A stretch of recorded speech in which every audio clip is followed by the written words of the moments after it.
పులకించని మది పులకించు, వినిపించని కథ వినిపించు, కనిపించని ఆశల నించు, మనసునే మరపించు, గానం మనసునే మరపించు.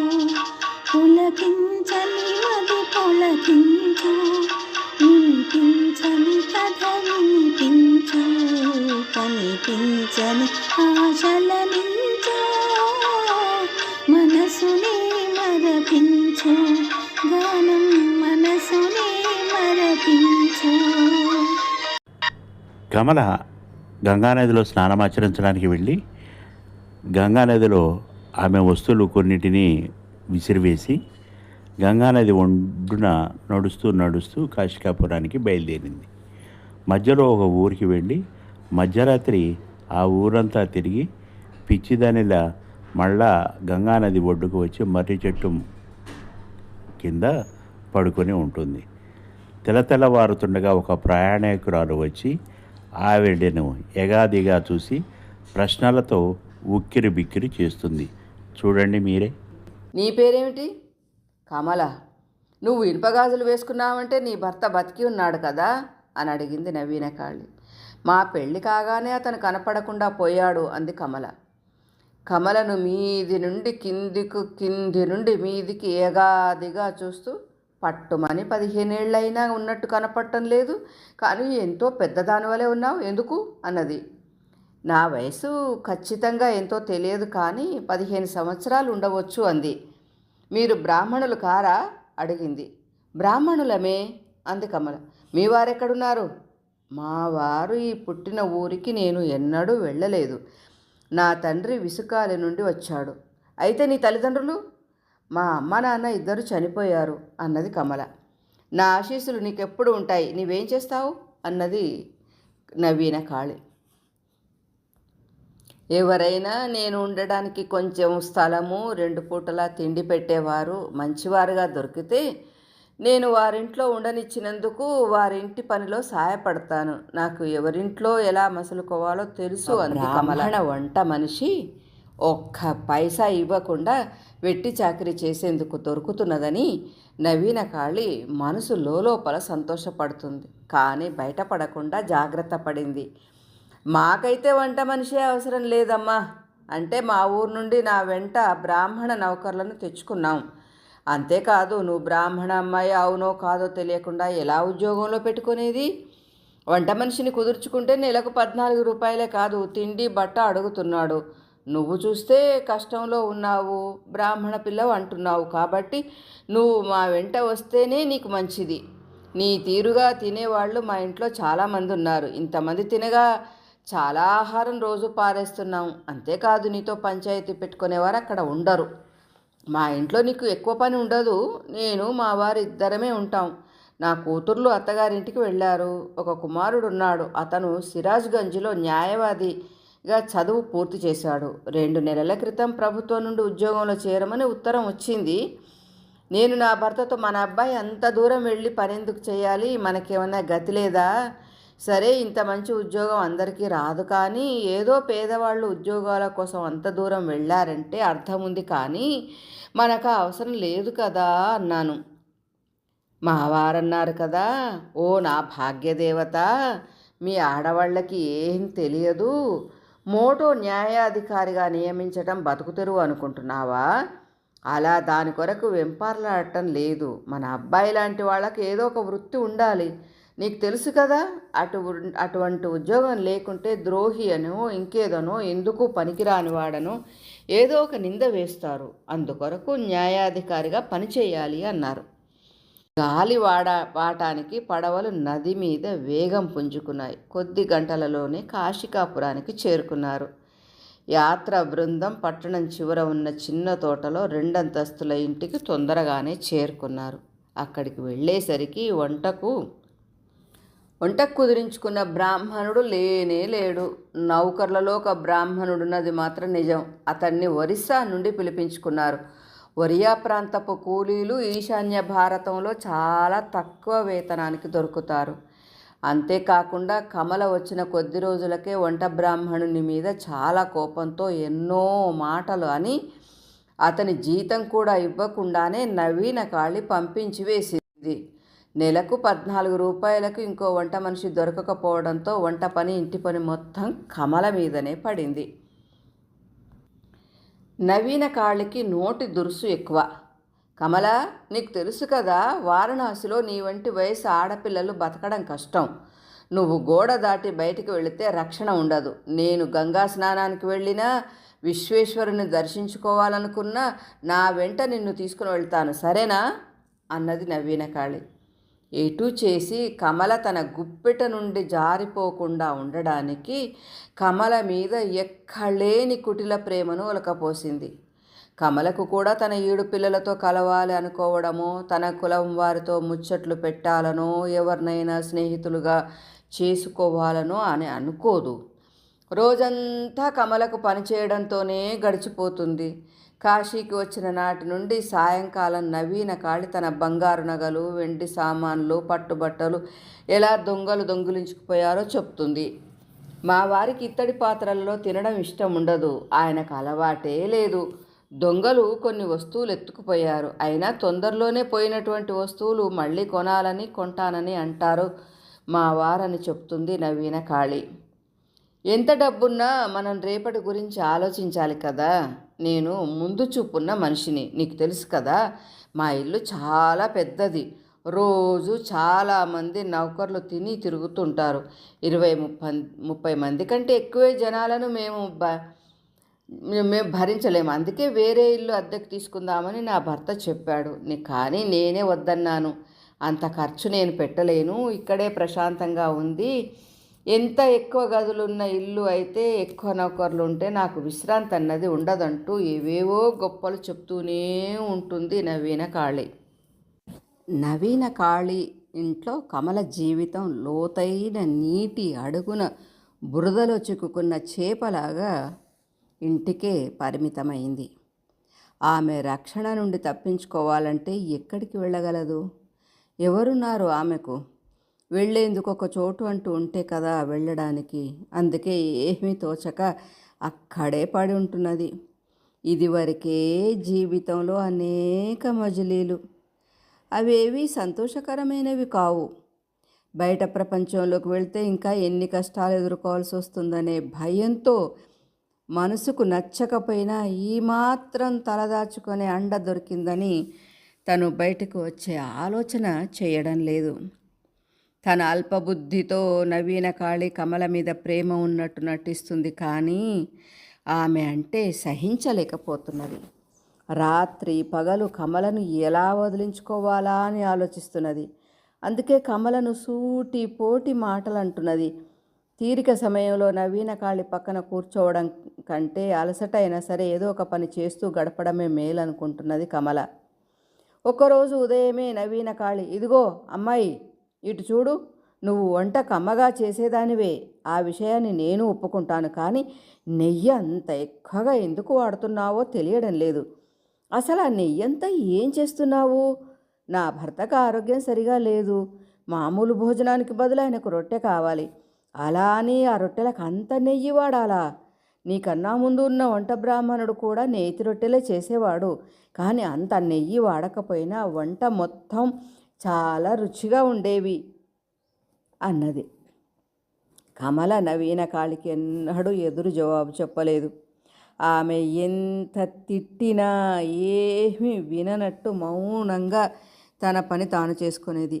ఈరోజు ఎందుకు ఆ బాధ తట్టుకోలేక, అవమానం భరించలేక బాధపడుతూ తన పాత ఇల్లును గుర్తుకు తెచ్చుకొని కూరగాయలు తరుగుతున్నది. ఇక ఈ ప్రపంచంలో తనకు ఆనందం అనేదే లేదు. అందుకే బతుకు భారమైంది అనుకుంటున్నంతలో నవీన కాళి నౌకరును పిలిచి, ఓ తులసి, నువ్వు వెంటనే పట్టణానికి పరిగెత్తుకొని వెళ్ళి డాక్టర్ను తీసుకొని రావాలి. మీ యజమానికి ఆరోగ్యం అస్సలు బాగాలేదు అంటున్న మాటలు వినపడ్డాయి. ఆ మాటలు వినగానే, డాక్టర్ నళినాక్షుడు అనే పేరు వినగానే బంగారు వీణను వాయించినట్టు ఆ వీణానాదంతో కమల మనసు ఆనందంతో ఉప్పొంగిపోయింది. ఆమె తరుగుతున్న కూరగాయలు పక్కన పెట్టి వంట ఇంటి తలుపు దగ్గర నౌకరు తులసి రాక కోసం ఎదురు చూస్తూ నిలుచున్నది. అతను కనిపించగానే వెంటనే ఎక్కడికి వెళ్తున్నావు అని అడిగింది. డాక్టర్ నల్లినాక్షుడిని తీసుకొని రావడానికి వెళుతున్నాను అన్నాడు తులసి. ఆయనెవరు? ఎందుకు అడుగుతున్నారు? ఈ ప్రాంతంలో గొప్ప పేరు పొందిన డాక్టరు. ఆయన ఎక్కడుంటారు అడిగింది కమల. ఒక కోసు దూరంలో పట్టణంలో. నవీన కాళి నౌకర్ల పట్ల చాలా కఠినంగా ఉంటూ వారికి చాలని భోజనం పెట్టేది. కమల వచ్చినప్పటి నుండి ఇంటి యజమానులు భోజనం చేసి వెళ్ళగానే మిగిలిన వంటను నౌకర్లకు తినడానికి ఇష్టంగా పెట్టేది. అంతేకాదు, యజమాని నవీన కాళి సామాన్యంగా సరైన వేళకే భోజనం చేస్తారు. కానీ నౌకర్లకు ఎప్పుడూ సమయానికి భోజనం పెట్టేవారు కాదు. ఎదురు చూడవలసిందే వారు. కానీ కమల వచ్చినప్పటి నుండి ఆకలి నకనకలతో ఇటు అటు తిరిగే అవసరం తప్పింది నౌకర్లకు. అందుకే కమల అంటే నౌకర్లందరికీ ఇష్టం. ఆమె దయగల తల్లి అని బయట చెప్పుకుంటారు. తులసి, ఒంటి ఇంటి ముందట నీకేం పని? నేను నిన్ను ఓ కంట కనిపెడుతున్నాను. నాకేమీ తెలియదు అనుకోకు. వంట ఆమెతో నీకు మాటలేమిటి? వెంటనే బస్తీకి వెళ్ళి డాక్టర్ను తీసుకురా అని అన్నది. నాకు అనుమానం వస్తూనే ఉన్నది. ఇంట్లో చాలా సామాన్లు పోతున్నాయి. చూడు కమల, నీకు ఎక్కడా దిక్కు లేకుంటే నేను ఆశ్రయం ఇచ్చాను. ఆ విషయం ఎప్పటికీ గుర్తుపెట్టుకో. ఏదో నేను మంచిదాన్ని కాబట్టి నీ వెర్రి వేషాలు సహిస్తున్నాను. నువ్వు ఆ నౌకర్లతో కలిసిపోయావా అని గయ్యమని అరిచింది. కమలను దోషిగా నిలబెట్టాలనుకుంటే మిగతా నౌకర్లందరూ ఒప్పుకోక ఎదురు తిరిగేటట్లున్నారు. తనను మంచిదానిగా నిరూపించుకోవాలనుకుంటుంది నవీన కాళి. తానొక్క మాట అంటే 50 మాటలు ఎదురుపడాల్సి వస్తుందని గ్రహించింది. ఇలా నవీన కాళి తులసిపై అరచినా కమల చెవుడున్న దాని వలె వినిపించుకోలేదు. అంతేకాదు, ఆమె మనస్సు చాలా సంతోషంగా ఉండడం వల్ల అవేవి పట్టించుకోకుండా తన పని ఏదో తాను ఒక యంత్రంలాగా చేసుకుంటూ పోతున్నది. తులసి పట్టణం నుండి ఎప్పుడొస్తాడా అని ఎదురు చూస్తూ వంటింటి దర్వాజా ముందు ఎదురు చూస్తూ నిలబడింది కమల. తులసి రావడమైతే వచ్చాడు, కానీ వెంట డాక్టర్ రాలేదు. తులసి, డాక్టర్ వచ్చాడా అని కమల అడిగింది. రాలేదమ్మా, అతడు రాలేకపోయాడు అన్నాడు తులసి. ఎందుకు రాలేదు? అతని తల్లికి ఆరోగ్యం బాగా లేదట అన్నాడు తులసి. ఆయన తల్లిని చూసుకోవడానికి ఎవరూ లేరా అడిగింది కమల. ఎవరూ లేరమ్మా, అతనికి పెళ్లి కాలేదు అన్నాడు తులసి. నీకెలా తెలుసు? అతనికి భార్య లేదని అతని నౌకర్లు చెప్పుకోగా విన్నాను. బహుశా అతని భార్య చనిపోయిందేమో. కావచ్చును. అతను రాంపూర్లో డాక్టర్గా ప్రాక్టీస్ చేస్తున్నప్పుడు కూడా అతనికి భార్య లేదని అతని నౌకరు వ్రజు అన్నాడు. మేడ మీద నుండి నవీన కాళి తులసి అని గట్టిగా అరచింది. కమల భయపడి వంటింట్లోకి వెళ్ళింది. తులసి మేడ మీదకి వెళ్ళాడు. కమల అనుమానం బలపడింది. నళినాక్షుడు రాంపూర్లో వైద్యుడు. ఎక్కడో విన్నట్టు అనిపిస్తుంది అని ఆలోచిస్తూ ఈ లోపున తులసి అక్కడికి రావడంతో మళ్ళీ అడగడం మొదలుపెట్టింది. తులసి, డాక్టర్ పేరు వంటి పేరుతో నాకు బంధుత్వం ఉన్నది. ఆయన బ్రాహ్మణుడు కదా? అవును, అతను బ్రాహ్మణుడు, చటర్జీ అన్నాడు అతను. మాట్లాడుతూ ఉంటే యజమానురాలు చూస్తుందేమని భయపడుతూ హఠాత్తుగా వెళ్ళిపోయాడు తులసి. కమల నవీన కాళి దగ్గరికి వెళ్ళి, అమ్మా, వంటింట్లో నా పనంతా అయిపోయింది. దశాశ్వమేధ ఘాట్కి వెళ్ళి స్నానం చేసి వస్తాను అని చెప్పింది. వద్దు, అక్కడ బాగుండదు. నా భర్తకు ఆరోగ్యం బాగాలేనప్పుడు ఎప్పుడు ఏ అవసరం వస్తుందో తెలియదు. అయినా ఎందుకు ఇవాళ అక్కడికి వెళ్ళాలనుకుంటున్నావు అని అడిగింది కాళి కర్కశంగా. కాశీలో నేను కలవాలనుకున్న బంధువు గురించి ఇప్పుడే తెలిసింది అన్నది కమల. వద్దు, నీకు దండం పెడతా. అయినా నీకు ఈ వార్త చెప్పిన వాడెవడు? తులసి చెప్పాడనుకుంటాను. నేను అతన్ని ఇప్పుడే పన్నుండి వెళ్ళగొడతాను. నీకు తెలుసు కదా, నువ్వు ఒంటరిగా గంగా స్నానానికి కానీ కాశీ విశ్వేశ్వరుని దర్శనానికి కానీ నీ చుట్టాలను వెతకడానికి కానీ వెళ్ళవద్దని. అది ఎన్నటికీ జరగదు. నేను ఒప్పుకోను.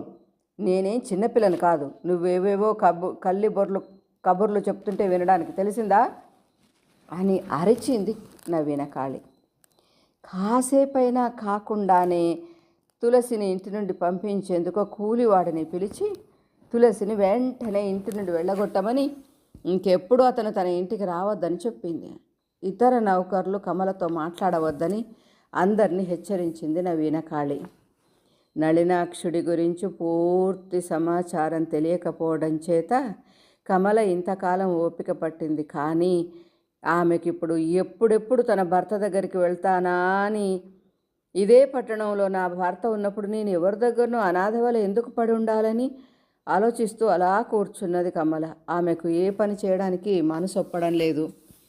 పనులు కాకపోవడంతో నవీనకాళి కమల మీద విరుచుకుపడింది. ఇలా చూడు అమ్మాయి, నీ ప్రవర్తన నాకేం నచ్చడం లేదు. ఎందుకో చిటపడలాడుతూ ఉన్నావు? నీకు ఇష్టమైతే ఉపవాసం ఉండు, కానీ మా అందరినీ ఉపవాసం ఉంచాలా? ఆకలితో మేము చావాలా? అయినా నిన్న ఇవాళ నీ వంట ఏడ్చినట్టుంది. ఎందుకలా తగలెట్టావు? ముద్ద కూడా దిగలేదు అన్నది నవీనకాళి. ఇక ఒక్క క్షణం కూడా నీ దగ్గర పని చెయ్యను. నేనెంత పని చేసినా మీరు ఎప్పుడు తిడుతూనే ఉంటారు కదా, ఇక దాన్ని నేను ఓర్చుకోలేను. దయచేసి నన్ను వెళ్ళిపోనివ్వండి అన్నది కమల. ఆహా, ఎంత ఖచ్చితంగా చెప్తున్నావు. ఈ రోజులలో ఎవరికైనా ఉపకారం చేస్తే అపకారం అవుతుంది సుమా. నీకు పని ఇవ్వడానికే ఎంతో కాలంగా మా దగ్గర పనిచేస్తున్న ముసలి బ్రాహ్మణుడు వెళ్ళగొట్టాను. అతను వెళ్ళిపోయాడు. నువ్వు నిజమైన బ్రాహ్మణ స్త్రీ అని చెప్పుకున్నావు. చక్కగా వచ్చి ఇప్పుడు దయచేసి నన్ను వెళ్ళనివ్వండి అని అంటున్నావు. చాలా బాగుంది నీ వైఖరి. సహాయం చేసిన వాళ్లకు, మంచి వాళ్లకు బ్రాహ్మణులు ఇలాగే చెప్తారా? పారిపోవాలని చూడకు. నీకు పోలీసుల గురించి తెలియదేమో. నేను వారికి చెప్తేనా వారి గురించి నీకే చక్కగా తెలుస్తుంది. అంతేకాదు, నా కుమారుడు న్యాయవాది. అతను ఒక్క మాట చెప్పినందుకు ఎందరో ఉరి తీయబడ్డారు. నాతో ఆటలాడకు. బహుశా నీకు గద గురించి తెలుసు కదా. అతని యజమాని గురించి ఉన్నవి లేనివి కల్పించి చెప్పాడు. మేము అతనికి బుద్ధి చెప్పాం. అతను ఇంకా జైల్లో మగ్గుతున్నాడు. మాతో పెట్టుకున్నావా? ఇక అంతే సంగతులు అన్నది నవీనకాళి. నౌకరు గదా సంగతి నిజమే. పేద దౌర్భాగ్యుడతను గడియారం దొంగతనం చేశాడని నేరం మోపితే అతనికి జైలు శిక్ష వేశారు. కమల మళ్ళీ వంటింట్లోకి వెళ్ళింది. జీవితాంతం సుఖపడొచ్చు అనుకుంటున్నప్పుడు ఆమె చేతులకు సంకెళ్ళు వేయబడేలా ఉంది పరిస్థితి. విధి మరొక్కసారి ఆమెకు అలవాటైన కష్టాల ఊబిలోకి నెట్టేసింది. 4 గోడల మధ్య బందీ చేసిన వాడి వల్లే జీవితం దుర్భరమైంది. రోజు ఆమె సాయంకాలం పనైపోగానే తోటలోనికి గాలి పీల్చుకోవడానికి వెళ్తుంది.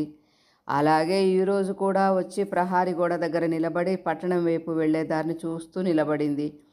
తన సేవలకు ఎన్నడూ గుర్తింపు లేని ఈ ఇంటిలో ఉండడం కన్నా చీకటైనా సరే వెళ్ళిపోవడానికే నిశ్చయించుకుంది. చాలాసేపు ఆమె కదలక మెదలక అలాగే నిలబడి ఉండి చివరకు భూమికి తల అంచి వినయంగా నమస్కరించి తన గదిలోకి విశ్రాంతి తీసుకోవడానికి వెళ్ళింది. కానీ ఈరోజు ఎందుకో కొద్దిపాటి స్వేచ్ఛ కూడా దొరకలేదు. సాయంకాలం పనంతా అయిపోయిన తర్వాత నవీనకాళి కమలా అని పిలిచింది. కమల బదులు ఇవ్వలేదు. ఒక నౌకరు వచ్చి కమల ఎక్కడా లేదని నవీనకాళికి చెప్పాడు. కమల అలా చెప్పమన్నదా అని అడిగింది నవీనకాళి నౌకర్ను. ఆమె స్వయంగా దీపం పట్టుకొని వచ్చి మేడ మీద కింద అంతా వెతికింది. కానీ కమల ఎక్కడా కనపడలేదు. నవీనకాళి భర్తను పిలిచింది. ముకుందబాబు కళ్ళు సగం మూసుకొని హుక్కా పీలుస్తున్నాడు. అప్పుడు కమల ఎటో వెళ్ళిపోయింది అని భర్తతో చెప్పింది. ఆయన చాలా నింపాదిగా కునుకు తీస్తూ, నేను ముందే ఆమెను తీసుకురావద్దని చెప్పాను. అది మహాబద్ధకస్తురాలు. ఆమె మన సామాన్లు ఏమైనా ఎత్తుకపోయిందా? ఇల్లంతా వెతకమన్నాడు. చలికాలం వెచ్చగా ఉంటుందని కమల రాగానే ఒక శాల్వా ఇచ్చాను. అది ఇప్పుడు ఆమె గదిలో లేదు. ఇంకే సామాను పోయినట్టు అనిపించడం లేదు అన్నది నవీనకాళి. పోలీసులకు ఫిర్యాదు చేయని ఎప్పటి వల్ల చాలా కఠినంగా భర్తతో అన్నది. అలాగే ఒక సేవకుడికి లాంతరి చిల్లంతా తోటంతా వెతకమని పంపించింది. ఏమైనా సామాన్లు దొంగిలించుకొని పోయిందా అని మేడ మీద కింది గదులలో అంతా వెతుకుతుండగా అప్పుడు కమల అక్కడికి వచ్చింది. ఎక్కడికి వెళ్ళావు? ఏదో కుట్ర చేస్తున్నట్టున్నావు అని కమల కనపడగానే గద్దించింది నవీనకాళి. నా పని అంతా అయిన తర్వాతనే తోటలోనికి వెళ్ళానమ్మా అంది కమల. నవీనకాళి కమల చెప్పే మాటను వినిపించుకోకుండానే చాలా గట్టిగా అరవడంతో అక్కడ ఏం జరుగుతుందో చూద్దామని నౌకర్లందరూ తలుపు దగ్గర గుమిగూడారు. ఒకప్పుడైతే నవీనకాళి అంతా గోల చేసి తిడుతుంటే ఏడుస్తూ నిలబడి ఉండేది కమల. కానీ వాళ్ళు అలా చేయలేదు.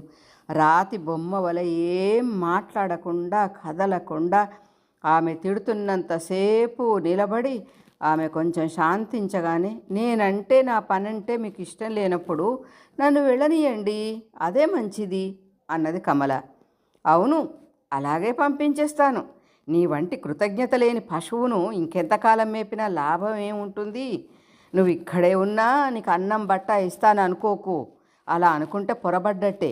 కానీ నిన్ను పనిలో నుండి తొలగించే ముందు నువ్వు ఎవరితో సంబంధాలు పెట్టుకోవాలో నేర్పిస్తాను అంది.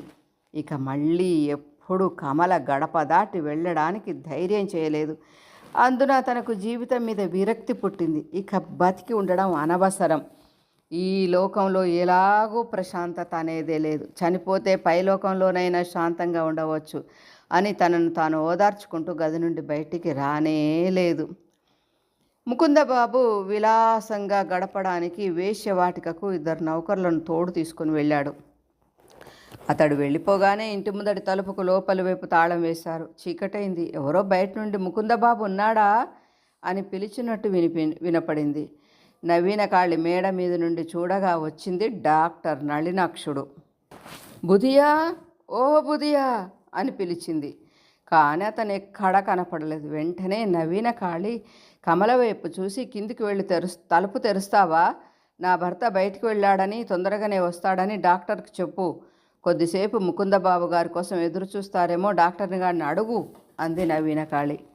కమల లాంతర్ పట్టుకొని కిందంతస్తుకు వెళ్ళింది. ఆమె ఒళ్ళంతా వణికింది. గుండె దడదడలాడింది. చేతులు చెమటలు పట్టాయి, చల్లబడ్డాయి. తన కలవరపాటుతో అతన్ని సరిగా పోతానేమోనని భయపడింది.